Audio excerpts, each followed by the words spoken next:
जय गौ माता, जय गुरुदाता। सभी विश्ववासियों को मेरा भाव से नमस्ते।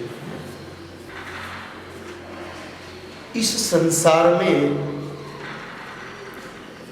जब जब भी कोई नकारात्मक तत्व हो रहा है, जब जब भी कोई आसुरी शक्ति आई है, तब तब उस शक्ति के संहार के लिए दैविक शक्तियों ने एक सामूहिक प्रयास किया।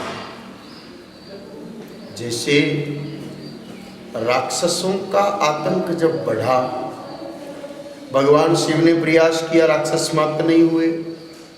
भगवान श्री नारायण ने प्रयास किया, राक्षस समाप्त नहीं हुए। जगत पिता ब्रह्मा जी ने प्रयास किया, राक्षस समाप्त नहीं हुए। तब ब्रह्मा जी, विष्णु जी और महेश जी तीनों के शरीर से दिव्य ज्योतियां निकली और वो तीनों ज्योतियां मिलकर के एक शक्ति के रूप में परिवर्तित हो गई, जिनको पुराणों ने दुर्गा कहा। और उसी शक्ति ने उन राक्षसों का संहार किया। अर्थात जिसको जगत पिता ब्रह्मा समाप्त न कर सके, जिसको जगत पालक प्रभु नारायण समाप्त न कर सके, जिसको जगत के सहारक भगवान रुद्रेश्वर महादेव समाप्त नहीं कर सके, उनको उनके तन से निकली हुई ज्योतियां, एक ज्योति नहीं, सबके शरीर से अलग अलग ज्योति निकली, मिलके ज्योतियों ने अंत में एक पुंज का निर्माण किया। उसी से दिव्य शक्ति प्रकट हुई, जिन्होंने उन आसुरों का संहार किया। यानी कि किसी भी नकारात्मक तत्व को समाप्त करना हो तो ज्योतियों का मिलना आवश्यक है।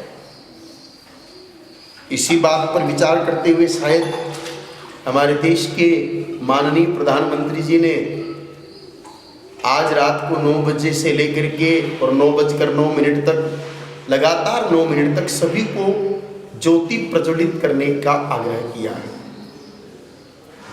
हमारे देश में लगभग 1,35,58,00,000 से भी अधिक लोग निवास करते हैं।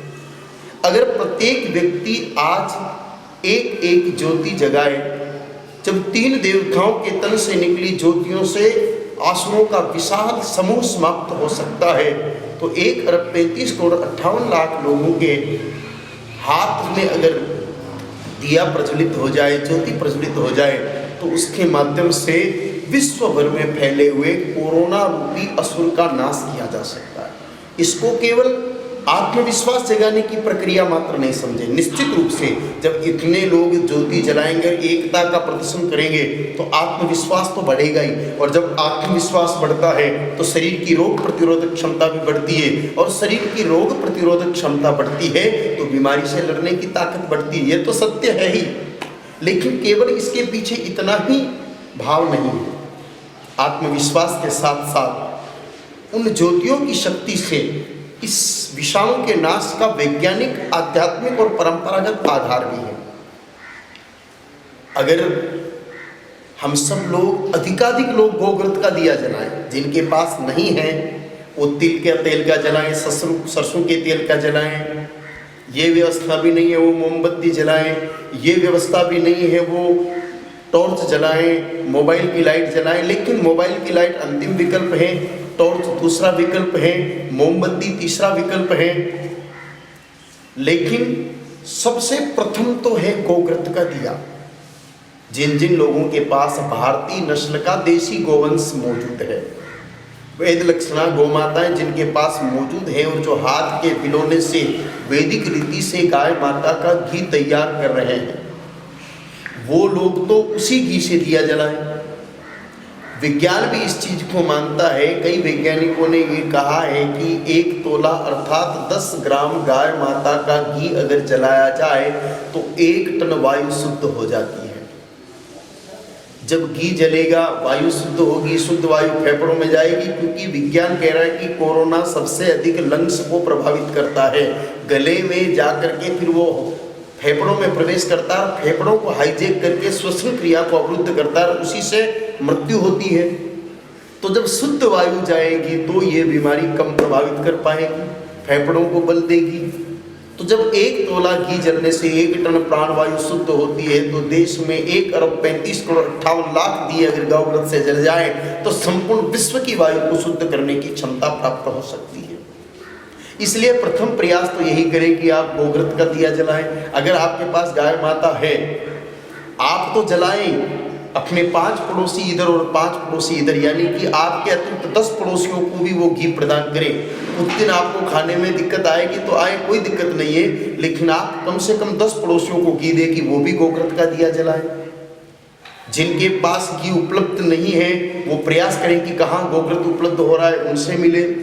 पथमेड़ा गौशाला से मंगवाएं, जयपुर गौशाला से मंगवाएं, भादरिया गौशाला से मंगाएं, और भी जहाँ बड़ी संख्या में भारतीय नस्ल का देशी गोवंश उपलब्ध है वहाँ से गोग्रत मंगवाएं, उनकी संस्थाओं से मंगवाएं। प्रयास तो प्रथम यही करें कि गोग्रत से दिया जलाएं, क्योंकि गोग्रत जब जलता है तो प्राणवायु तो शुद्ध होती ही है, ऑक्सीजन तो उत्सर्जित होती ही है, साथ ही साथ उस घृत की शक्ति से विषाणुओं का नाश भी होता है।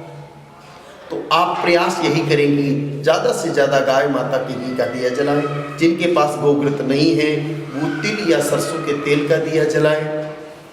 अंतिम चरण में जाते जाते आप मोमबत्ती या टॉर्च मोबाइल की तरफ बढ़े, लेकिन कुछ न कुछ जलाएं जरूर। एक धर्म की विचारधारा से, मतपंथ और संप्रदाय की विचारधारा से बाहर आकर के कि भाई कोई सिख दिया जला देगा तो कोई गुरु गोविंद सिंह जी नाराज हो जाएंगे, या कोई ईसाई दिया जला देगा तो ईसा मसीह नाराज हो जाएंगे, या कोई मुस्लिम दिया जला देगा तो अल्लाह नाराज हो जाएंगे। ऐसा बिल्कुल नहीं होना है, क्योंकि ज्योति को सबने माना है किसी न किसी रूप में।